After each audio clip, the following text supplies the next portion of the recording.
market. Greg.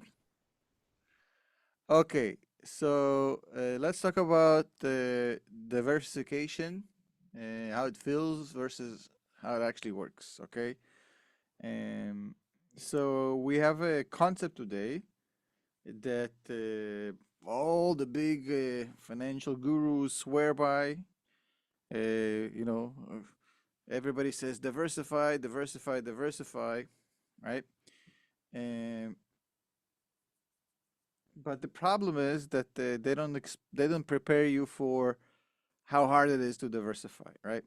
So there's a famous quote from Brian Portnoy. Diversifying means you always have to say I'm sorry. So I'll explain in a second why this statement is extremely true, and why, despite the pain, despite the mental aspects of it being not very comfortable, it is still the cornerstone of smart investing. And I'll talk to you a little bit how to do it. Different strategies, different mindsets, different approaches to it. There's no one size fits all. So let's assume here for a second, like a hypothetical, right? So you got a friend, let's call him Greg for the purpose of today's lecture, right? And he goes in lump sum 100% of his money into a quantum stock late in December, right? Quantum stock are the new thing. Everybody's all hyped about it. So Greg goes all in on quantum stocks in late December. The stock keeps on going up, keeps on going up, and he's excited. He's talking about it on our Discord, sharing his wins, right? Meanwhile, you hold a very diversified, safe portfolio across multiple sectors. You may even hold some bonds, although I'm not sure, but you see my point, right? So it seems that between you and Greg, hypothetical Greg, you know, Greg is talking about enjoy staying poor, and look, you know, this thing is gonna go. This is the future, bro, etc., etc., etc. And you know what? Maybe even, you know, we don't get what we just had in late December, early January. Let's say that the market comes back, right? So let's say that the market comes back perfectly, it bounces back, right? And then in 2025, you know, his quantum stock does 200% in 1 year, and you with your diversified portfolio, you only do 11%, right? So obviously you're going to feel like you lost, right? If 2025 is an incredible year for tech, quantum stocks, they're going to go through the roof, he's going to make his 200%, whatever the case may be, you're going to do 11%, and he's going to be bragging, he's going to be taking victory laps, and you're going to be stuck with your meager, boring 11% gains, right? And that's, unfortunately, folks, the emotional side of being diversified, right? It's not as glamorous in bull markets. It's not as glamorous in the short term. And sometimes it feels like you're losing when people are making hundreds and hundreds of percent per year.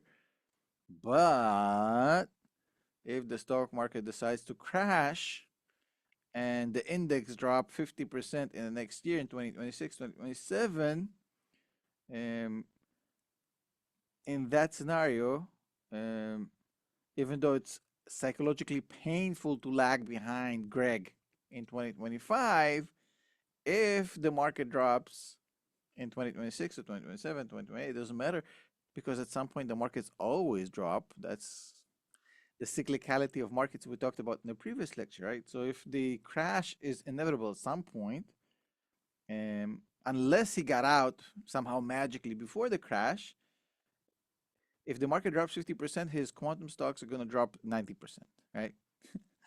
And yet your portfolio, your diversified portfolio, is going to be hit. I mean, everybody's going to get wet. But you're not going to lose 80% of your money. I mean, you're you're gonna be pretty much there with the index, maybe even better if you diversified quite well, right? Maybe you lose 30%, right? A lot easier to sleep at night. And I think that the one thing that we need to understand here today is that as much as it pains me to say this, our life are filled with compromises, right? And with the exception of my wife, which is 100% perfect, right? Every spouse out there in the world, right?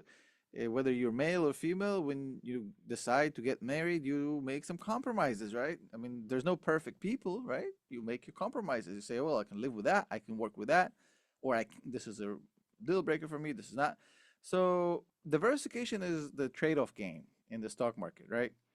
And today, I'm not going to only help you understand the rationale, the math, and the psychology of how it works, but more importantly, I'm going to show you some interesting strategies how to implement it in a way that does not require a lot of effort and also isn't very stressful, right? Now,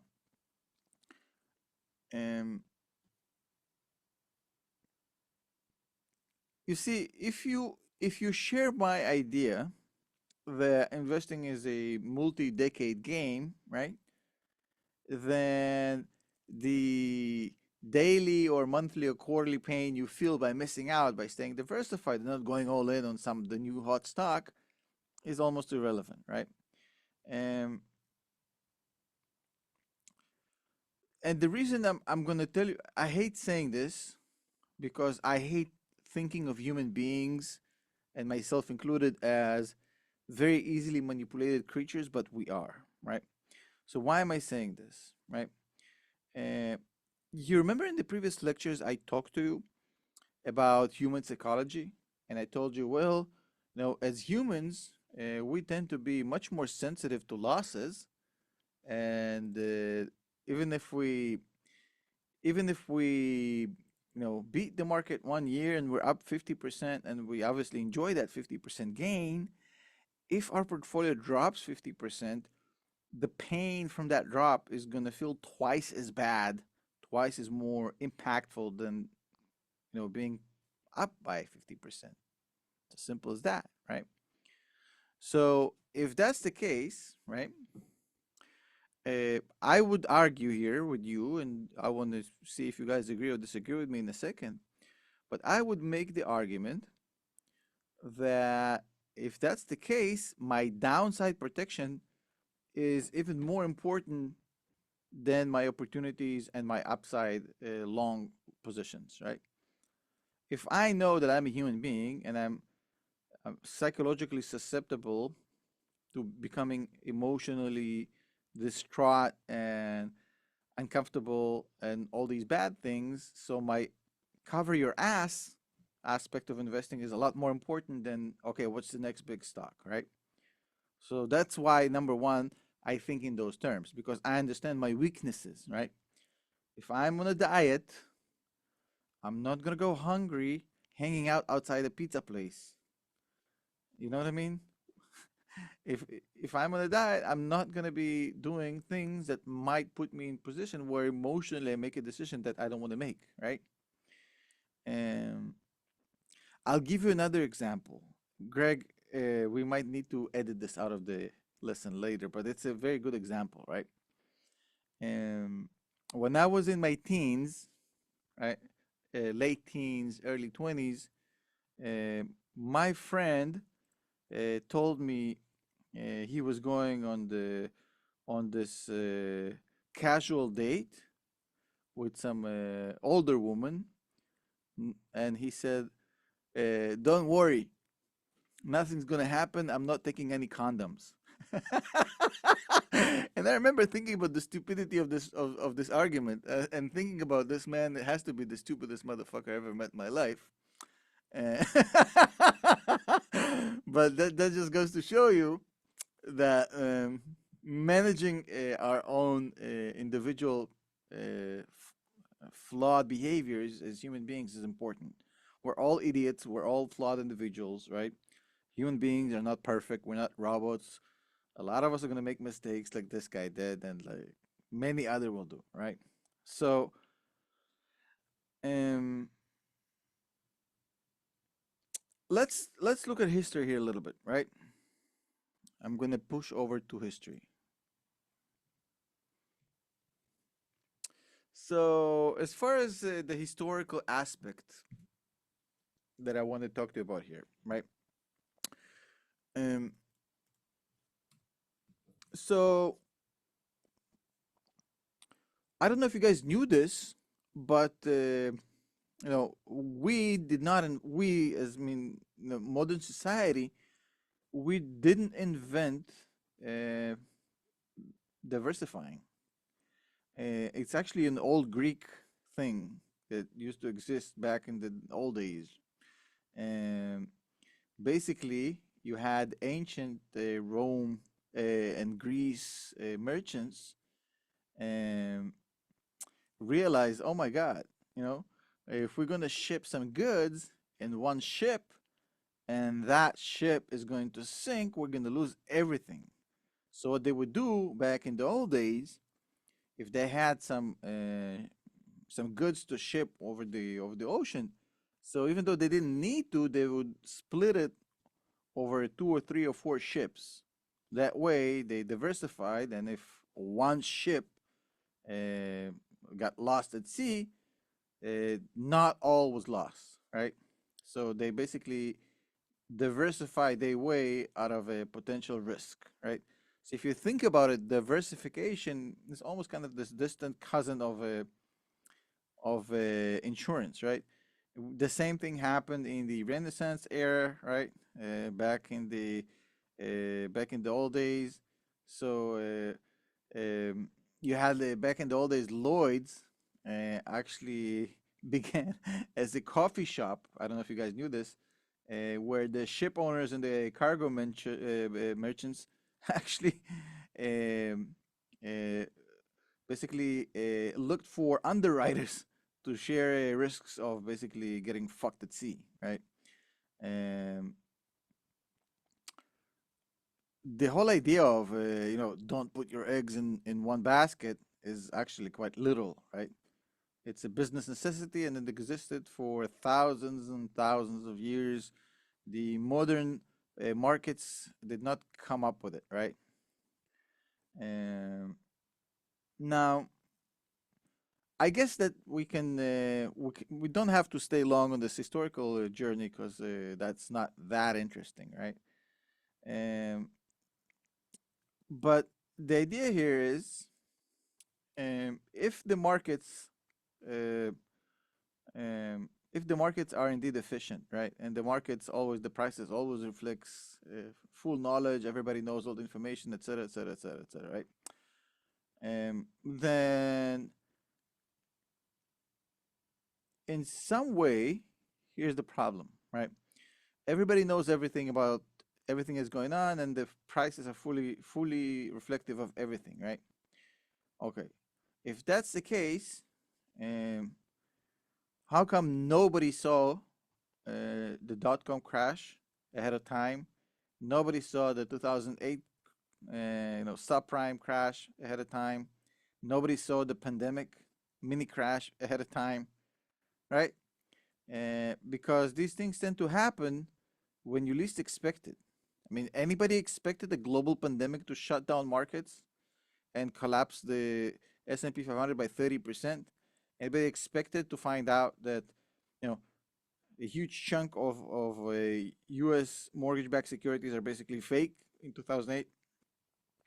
I guess in some ways they tend to be very unpredictable, right? So the idea here is um, if we understand the history, if we understand the fact that a catastrophic loss is not an if but a when, it's just a question: are you going to get lucky and not be impacted, or are you going to be the one that's going to get hit, right?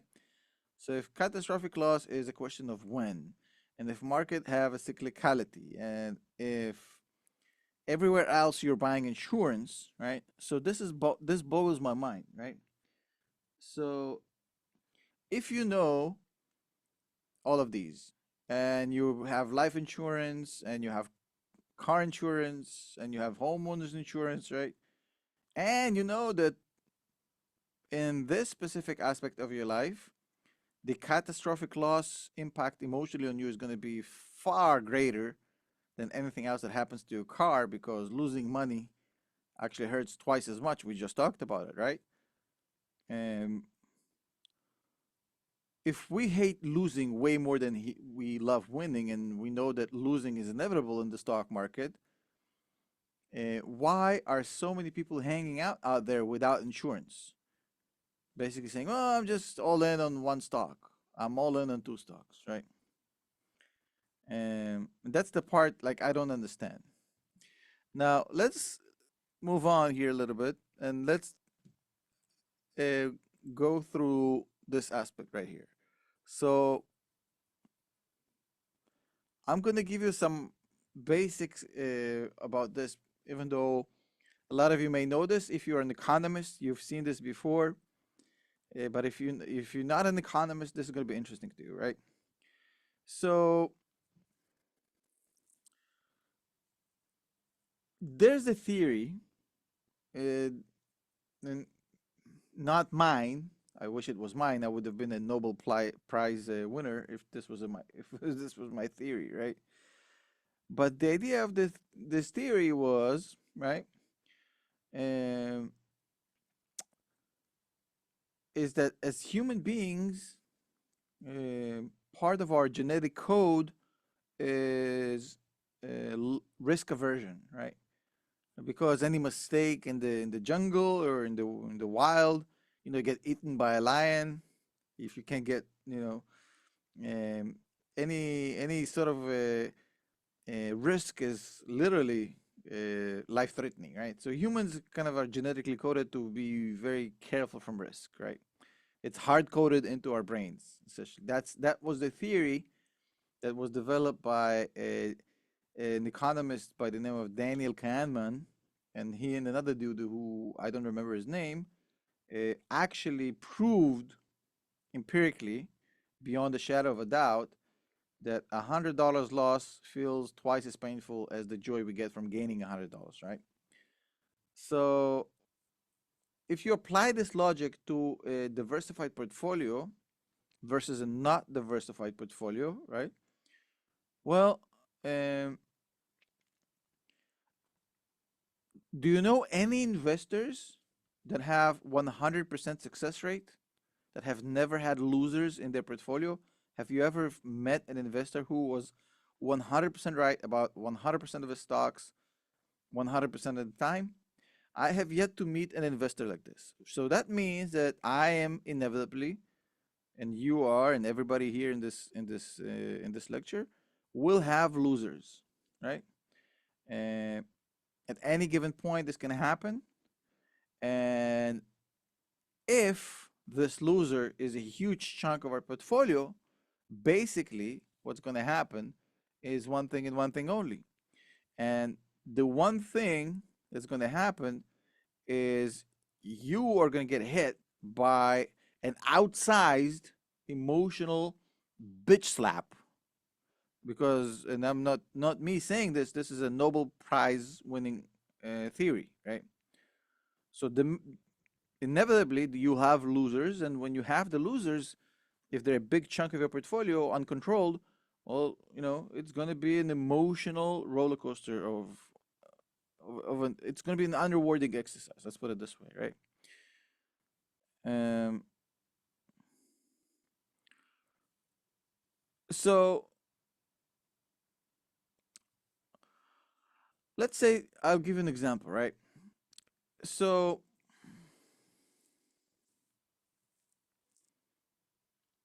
mm, you know how people who have jumped into the market over the past 2 years, they're all over social media. They're all doctors, by the way, in investing. They're all professors of investing. They've been investing since 2023, and they've all figured out a code to be successful in the market. Some of them selling courses. So they're all out there explaining to you why this asset class can never go down, because quantum computing cannot go down, because AI, and because this and because that and because that. And basically all disciplined approach, all diversifying requirements, they all go out the window, right? And it's very, very easy in a bull market to look at the potential, right? And obviously, a lot of stocks have a lot of potential, and that's fine, right?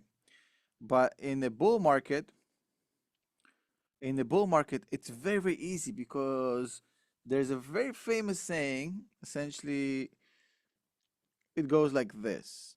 So in good times, our investing horizons, they expand almost to infinity. I'm gonna hold this stock for the next 30 years. I don't care. And it's easy to say when the market has gone up 60% of the past 2 years, right? So your investing horizon is now infinity. It's forever. In a good market, it's very, very easy to do. The problem is that for most investors, when the bad times come, and they always come eventually, when the bad times come, then all of a sudden I'm going to stay in the stock forever basically contracts and becomes smaller and smaller. And all of a sudden, your investing horizon is tomorrow. This thing has gone down. It's going to go down tomorrow. Time to sell, right? So beyond the constant stress of of of being in an undiversified position, right? Um, if you have a big chunk of your portfolio that is mm, playing or preying on that negative sentiment, uh, that short-sighted perspective that is created when you are not a diversified portfolio because of the extra pain, obviously can sabotage you in a very, very bad way, right? We as humans have negativity bias, right? We tend to focus on bad things that happen to us more than good times. This is how Murphy's Law got created, by the way. Like Murphy's Law is prime example of negativity bias. We all forget about the times we dodged the bullet. We all remember about the times that something bad happened, right? And now, I'm not going to be sitting here and saying that this is all your fault. It is not, because what happened is that social media and mainstream media has worsened the problem since the old days. Back in the old days, when you were investing in the 70s, in the 80s, in the 90s, right? It was okay. In the 90s already, started getting, like CNBC started to basically get in there, right? But let's say like investing in the 70s and the 80s. I mean, right now, the media is 24/7. The media cycle does not go to bed. You always have new media coming out about the stock market in the middle of the night, in the early morning, in the weekend. And you always have doom and gloom headlines that everything is crashing, that maybe it's time to sell, etc., etc., etc. And if your portfolio is not diversified, if you're actually seeing a lot of red in your portfolio, well, you might get caught in this, right? And so because we as human beings, right, if we accept the fact that our brain in full cahoots uh, with the mainstream media, so there's a trifecta here, right? Our brain is wired to overreact to pain, and we're hardwired this way because of the way we used to survive in the nature.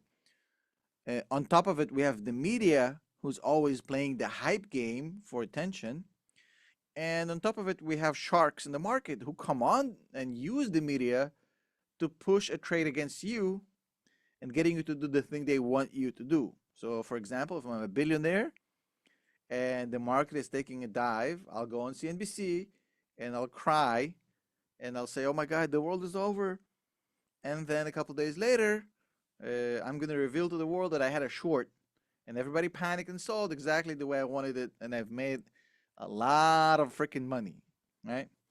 And those who understand who I'm talking about understand who I'm talking about, and those who don't, it's also fine. And not anybody in particular, just a hypothetical example, okay? And so, because you have this amplification from the media, you have your own brain to work against, right? And you need to be diversified to protect yourself. Now, one of the main questions I get on Discord, and I get it on the daily, I promise you, it's the same question that repeats itself every freaking day, right? Is, well, Tom, riddle me this, right? You keep telling us that uh, you're investing in Tesla and Palantir because they have such huge potential and they're never going to go broke, etc., etc., etc. So, if you are so certain of Palantir and Tesla that they're going to go 10x, 20x from here, right? Why would you invest in the meager, assholish, bullshit S&P 500 that's only going to give you 10% per year when you can do that in a month in Palantir and Tesla, right? In a good year. Why is 40% of your portfolio in the S&P 500? Now you're starting to understand the rationale behind old Tom here staying 40% in the S&P 500 despite the craziness that Palantir and Tesla provide, right? Because I understand that going naked and how should I put it? Going naked in the wintertime outside while it's freezing cold is not a good idea. Okay. Now, talking about not a good idea, right? Um, this is the when you hear this argument, I want you to slap the person that told you this, right? Um, it usually happens in good years. So in 2023 and in 2024, I had this a lot. It's like, Tom, why I'm only up 15% this year?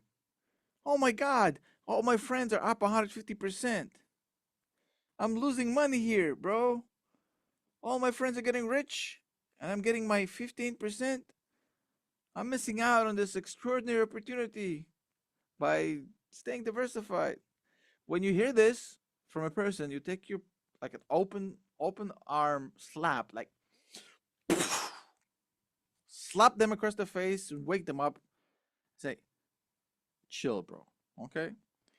And I get it. Okay? I get it. I get it.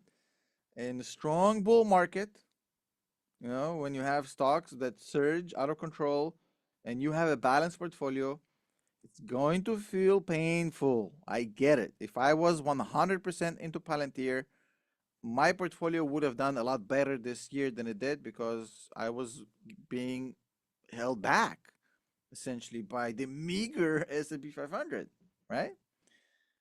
And I get it. But you see, it's all fake.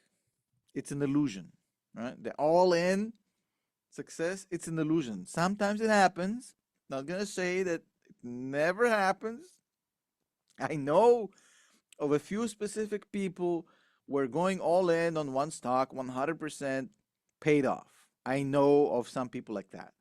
But for the vast majority of individual investors, that's not going to work. Okay? Betting on the next Microsoft, Google, Apple, Amazon, it's usually it's not a good idea, right?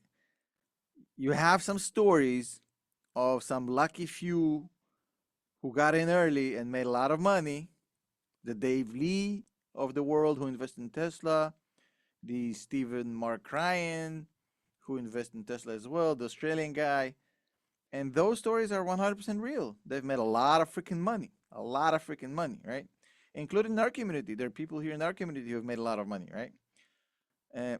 But for every person who has made millions by betting on one single company, right? There's countless others who have done this and basically lost their pants, okay? So, yes, I will admit that staying diversified is going to not eliminate, but it's going to reduce your once in a lifetime home run. Like, that's not, probably not going to happen, right? But it will also dramatically, categorically lower your risk of losing your pants, right? And since most of us here, I'm not sure about, I wouldn't say all of us, but since most of us here cannot afford to gamble our entire net worth on the next Palantir, no matter how appealing that sounds, right? We're not going to do it. I know you're seeing in the media all the success stories, right? About the people who have gone all in on one stock and became gazillionaires. But CNBC doesn't run articles about the one person who have bet on the company that really went nowhere. Now 95% of his money is gone, right? Um, and sometimes it happens with established companies. Guys, I don't know if you realize this, but Enron was the safest stock in the stock market.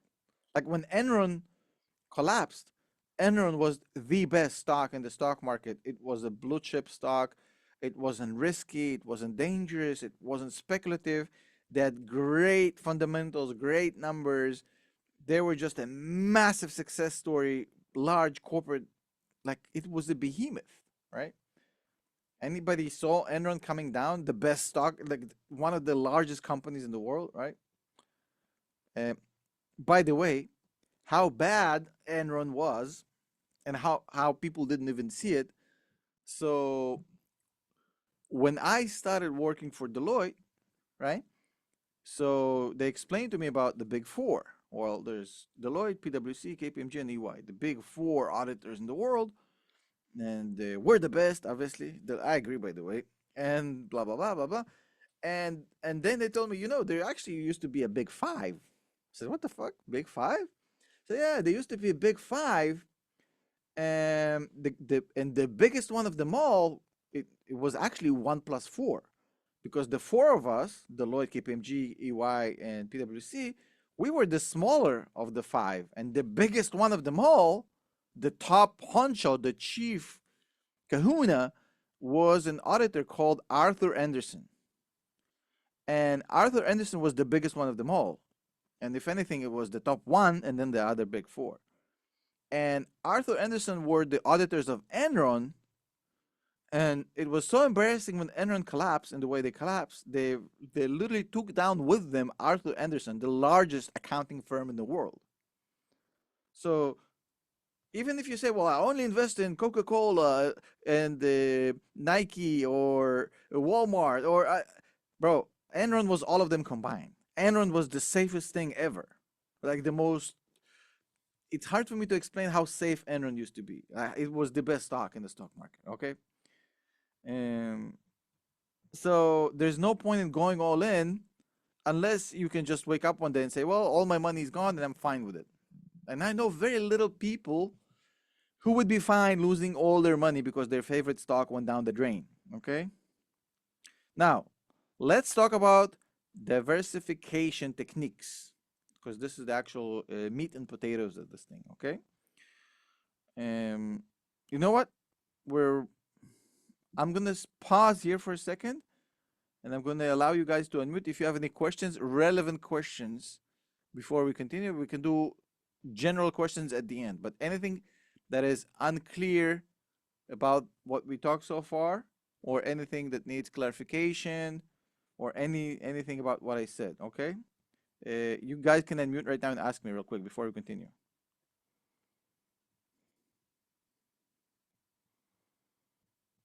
Going once, going twice.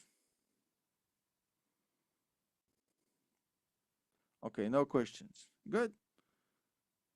Okay, let's continue. Greg, do you have any questions? Are you good? No. Okay, No. let's continue then. Okay, good. Okay, so let's move on. So let's talk about technique here, right? So obviously, we all understand what is the point of, like, the general concept of being diversified means you spread your dollars over different types of assets.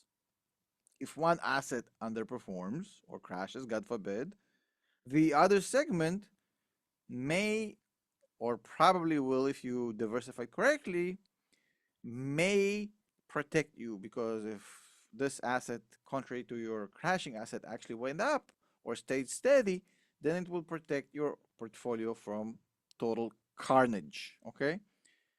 And that's the origin of the don't put your eggs in one basket, right? If the basket is dropped, well, all your eggs are gone, right?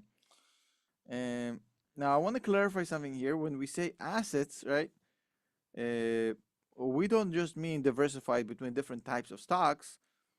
I think I've talked about this multiple times here in the academy, but diversifying between stocks and bonds and ETFs, large, wide market ETFs like the S&P 500, is also pretty smart, right? Basically, a healthy portfolio would have some stocks, some bonds, and a large chunk dedicated to a large market ETF like the S&P 500, right? Now, I know a lot of people talk about geographical diversification. There's a lot of idiots out there talking about, oh yeah, the overall market is way more is way is is way safer, so I'm buying total market index. Okay, so let me stop you right there. The one place, okay, where diversification doesn't really work. Wait, we need to. Okay, core principles. Camera is frozen. Okay, 1 second. We're gonna try and fix that. Hang on. I may know what the problem is. 1 second. Okay, we're gonna try to do something here. 1 second.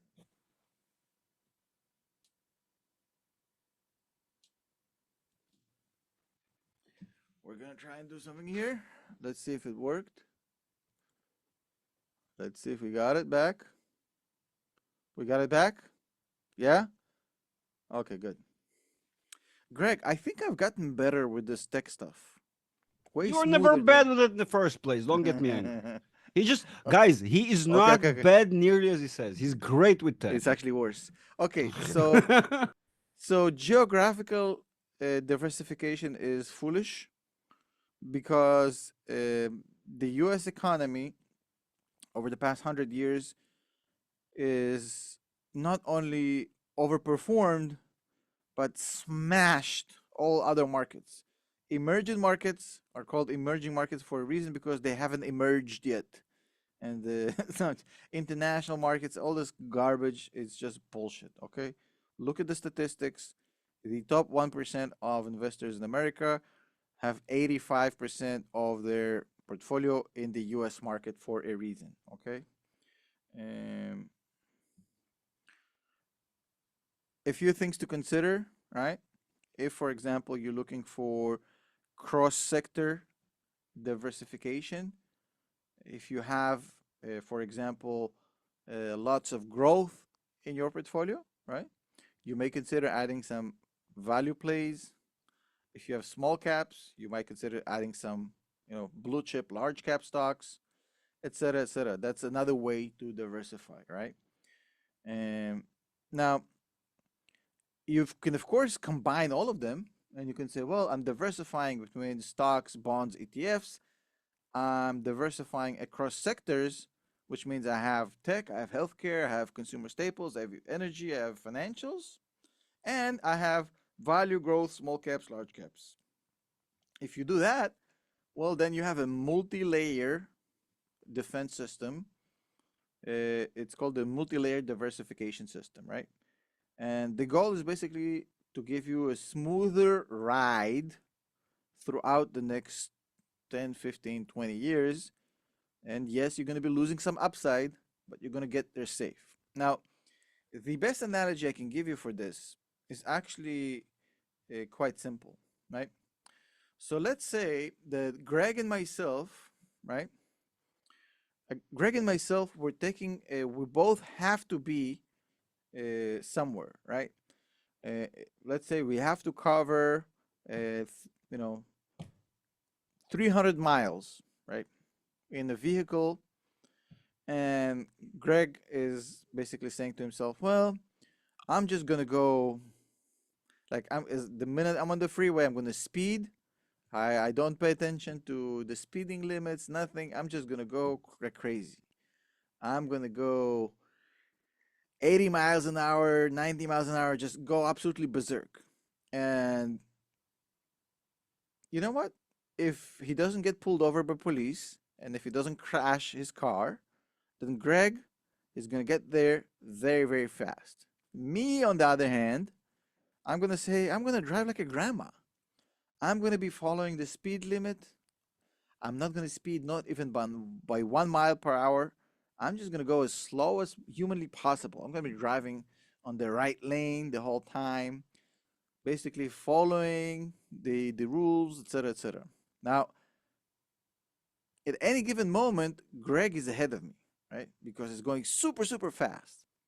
But my chances of getting there safely to the finish line, even though I might be lagging throughout, are much, much greater than Greg's. Because Greg, by going super, super, super, super fast, he's adding risk to his journey. He's adding policeman risk, he adding car crash risk, right? And I have none of these risks. So that means while maybe on the way there, Greg is ahead of me by a lot, but you know, there is a good chance I'm gonna get there ahead of him because he's taking a lot of extra risk that might basically derail his journey, right? And that's the same thing with diversification, okay? Yes, when you're driving slow and your body is driving super fast, it feels like you're being left behind. But guess what? When your body crashes his car and you're basically still going slow, but you're still going on the road, you will win eventually, okay? And now, let's go forward here. Okay. Okay. One thing I want to talk about here, right? Uh, and a lot of people have asked me this question, right? And they've said, well, Tom, interest rates are coming down, right? The Fed is about to bring down the rate significantly. Real estate has been beaten down, so we can diversify with real estate, right? We can invest in real estate, whether through REITs or directly. It's a good diversification, right? I'm not a huge fan of real estate diversification for many reasons. One being that there's an extra layer of risk in real estate that you don't have with usual stocks. Uh, Obviously, if you're a direct owner, then you have even more risks and more potential pitfalls. But even through indirect investments like REITs, you're subject to macroeconomics more than anybody else. You're subject to occupancy rates, seasonality, all this garbage I don't want to deal with. So if you ask me personally, I'm not a huge fan of real estate as a potential diversification tool, okay? The same thing with emerging markets. I've said this before, the US market has no competitors. It had no competitor for the past year, for the past 100 years. I wouldn't go looking in the dumpster, which is literally what investing in the emerging market is, right? Now, let's do some live examples, which are pretty cool, okay? Okay. So in 1999, everybody figures out where I'm going with this, right? So in 1999, we had tech stocks obviously rocketing, internet stocks rocketing, and people making hundreds of percent per year. And those who are carefully diversifying, you know, they look like idiots in 1999. It's like, oh my God, I'm missing out on all this, blah, blah, blah, blah, blah, blah. And then the dot-com bubble pops. Poof. And then the same people who were deep into tech are down 90% of the portfolio. Meanwhile, Mr. Safe played safe, who had some bonds, who had some healthcare, some industrials, other stocks that are not tech stocks solely. Yes, he also took a hit, but he's down like 20%. While if you went full on tech mode, you're down 90%, right? So while initially it seemed like he was losing, but the crash eventually killed the entire set of group that basically went tech heavy. And yeah, he got wet, but he survived, right? Another thing is I want to talk about here is something we talked about here also in the academy before. Is the 60-40 portfolio, if you remember. 60% stocks, 40% bonds, right? Now that portfolio on its own has overperformed the 100 stock portfolio, 100% stock portfolio through any sort of time period you can think of, right? The reason is, surprisingly, because in this situation, right, you have two asset classes which are not just inversely correlated, but even if we have a crisis or a recession or whatever the case may be, when rates go up and basically or go down, these asset classes behave opposite. So you have a lot of insurance here, right? And now I'm going to put this on the screen, even though nobody's going to remember this, and I'll tell you in a second why. We all live in a "what have you done for me lately" mindset. It's not bad. It's not. I'm not criticizing it. I'm just pointing out a fact about human nature, right? If you take a football coach, right, somebody who won multiple Super Bowls, etc., etc., etc., but he won 6 games in a row or 7 games in a row, you think that coach's job is safe after losing 7 games in a row, even though he's a Super Bowl winning coach? No. We all have recency bias, folks, right?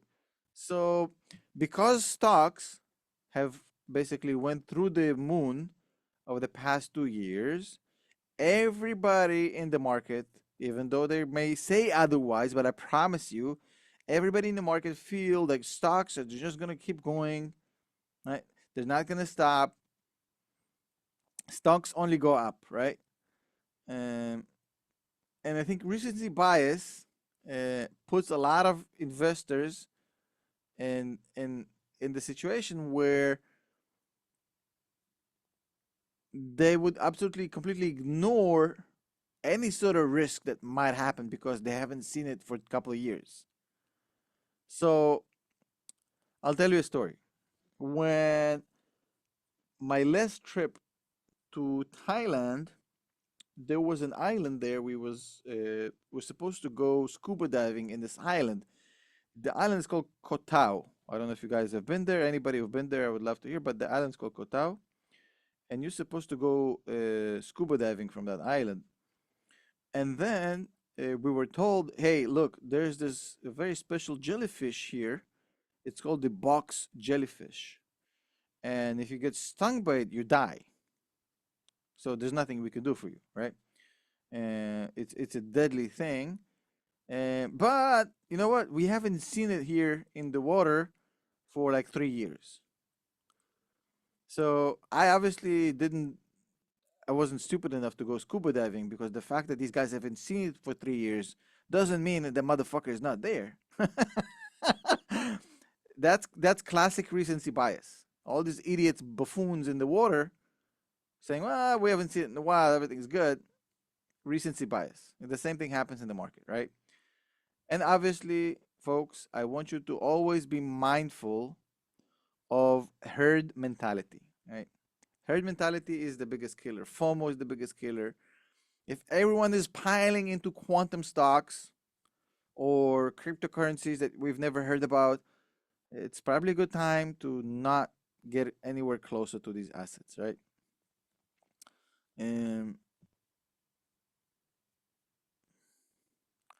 and of course, this is one of the things that I think I've done pretty well, is to develop with you guys the idea is that um, staying inside echo chambers and not trying to punch holes in your thesis about a stock is a really, really bad idea. If you're going to be a diversified investor, um, you have to accept the fact that you might be wrong about a stock, right?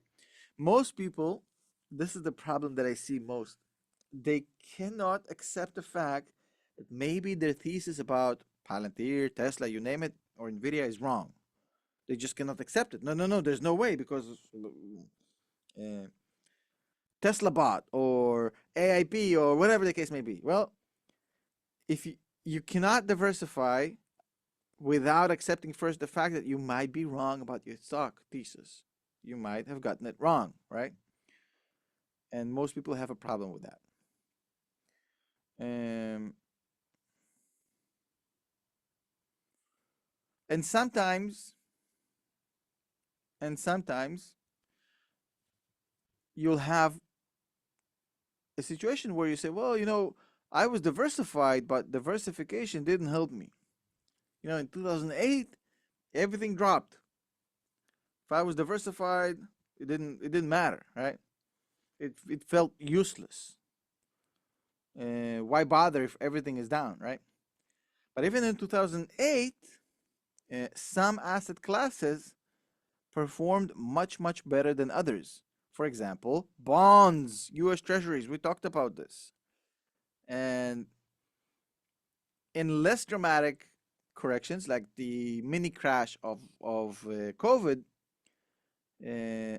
you bounce back a lot quicker and you went down a lot less than 100% in stocks, right?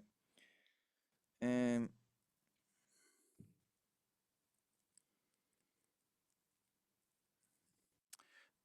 now let's talk about strategies of diversification. I'm gonna forgot to switch. Okay.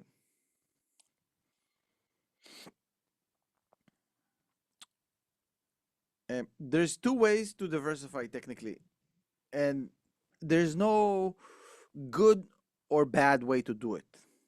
Now, one way to diversify would be to go through individual stocks and mix and match these individual stocks. So if you buy, for example, Meta, which is a tech stocks, you buy to balance it out, you buy a healthcare stock or a utility stock, whatever the case may be, right? You're manually balancing your portfolio. Let's say that this is right and this is left, and you're trying to balance it out with different individual stocks. On the other hand, what you can do, and this is, I think, the choice for me, because it requires a lot less work, a lot less stress, and there's less probability of me fucking it up. Because when you do your own diversification, there's a lot more room for mistakes, because you may have gotten the bad. Maybe the correlation is worse than you think or better than you think, and maybe it's not a good comparable. There's a million different things, right? Instead, you can just buy the entire freaking index. If you buy the entire freaking index, then the US market has done the diversification for you and has done it in a very, very effective way, because the S&P 500 is a living, breathing mechanism, and it always gets updated. They just kicked out Intel a few months ago. They've added Nvidia a few months ago. So the idea here is that I personally think that diversifying through ownership of a big index like the S&P 500 or the Nasdaq, right? That is a smarter way to diversify versus going through little individual stocks, right? Now, I think a lot of people hate diversification, but I don't think they should, right? Um, I think people look at diversified portfolios and they say, well, and they always focus on the one thing that's red, right? In a diversified portfolio, by definition, you will always have stocks that will not do well because it's a diversified portfolio, right? And always people will look at this one stock or two stocks that are down. It's like, why do I hold these crash stocks? They've been down for a whole year. Why do I hold bonds? I'm missing out, etc., etc. It's the psychological bias of focusing on the one thing that's not green in your portfolio, right? And then people just sell out and they chase winners and they lose, right? And another thing is, um, people sometimes feel embarrassed to be too cautious, right?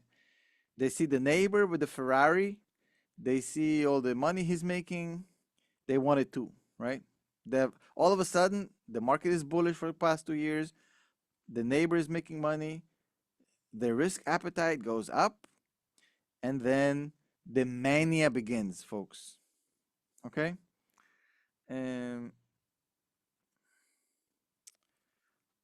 If you guys agree with what I'm saying today, I have just a couple of more things and I'll let you go, I promise, right?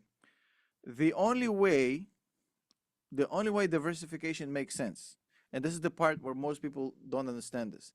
The only way that diversification makes sense is if you stick with it for 10, 15 years. If you're going to say, I'm going to diversify my portfolio, but you start fucking with it and changing it up after 2 or 3 or 4 years, it's meaningless. So the only way diversifying works if you do it over the course of 10, 20 years. It doesn't work short term. Short term, it almost seems like it's a stupid thing that you're doing. But long term, it always works. So the only way to test the effectiveness of diversification is through a 10-year or 20-year window, right? Which most people hate. Most people want quick fix. Let me give it quick, okay? So when investors kind of say stay the course and you bail out, then you can't complain about, oh, diversification didn't help me. If you didn't hold for 10 years, diversification couldn't have helped you, okay? Now, I want to warn you of a few things. I know it sounds like I'm the diversification evangelist here, right? But you don't want to over diversify, right? I've seen people with like 100 different stocks in their portfolio because they've diversified themselves to death. Don't do it. Don't do it. It's stupid, okay? The other thing is,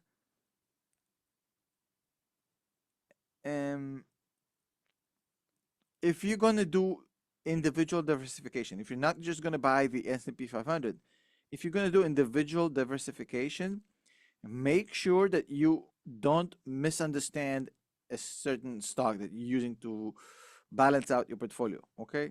You have to understand that it cannot be a mistake in picking the right stock to balance with may send your whole helicopter down to the ground. If you remember back in the old days, in the Bell helicopters that we used to use in Vietnam, right?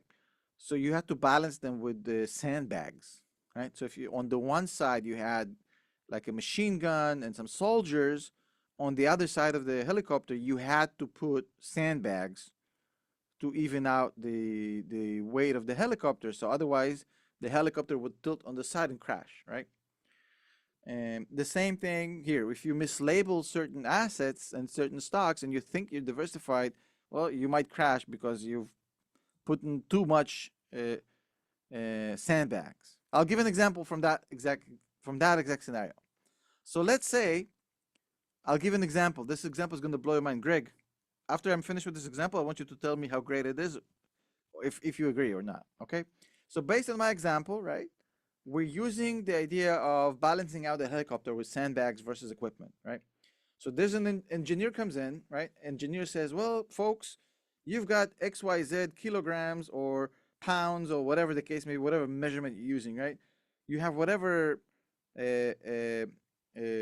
whatever weight you have on the left side. So I want you to prep, 200 pounds of sandbags to balance out on the other side.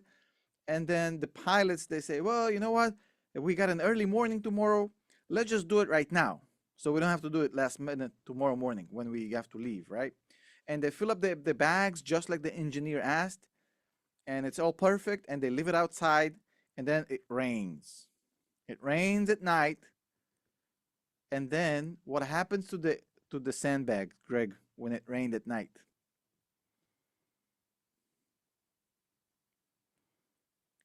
Greg? Oh yeah, I didn't realize you want me to answer. Yeah, of course. Now it's got waterlogged, and of course the weight is unbalanced. Exactly. So they come Right, in right. the No, I morning. love the analogy. Of course. They come in the morning and they're convinced they have 200 pounds of sand. And they put it in the helicopter, and all of a sudden they have 300 pounds of sand because it's wet. They don't know that, or they don't understand that. They lift off. Helicopter does this, and they all crash and die. They thought they were diversified, but they've made a cataclysmic mistake of not understanding, of mislabeling the weight. The same thing with diversification. Okay, the same thing. Okay. Now let's conclude this. Okay. I hope now you understand why I love this Portnoy quote. Diversifying means always saying, I'm sorry. Because there's always going to be a portion of your portfolio that's going to be lagging, right? You're not going to be a superstar in any given year. You're not going to be cruising through the highway at 100 miles an hour, right?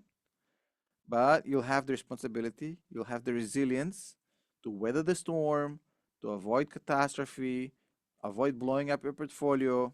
Right? It's going to keep you invested through bear markets, through crashes, through corrections. You're never going to melt down with this strategy. Okay? It's all about the bragging rights in 10 years.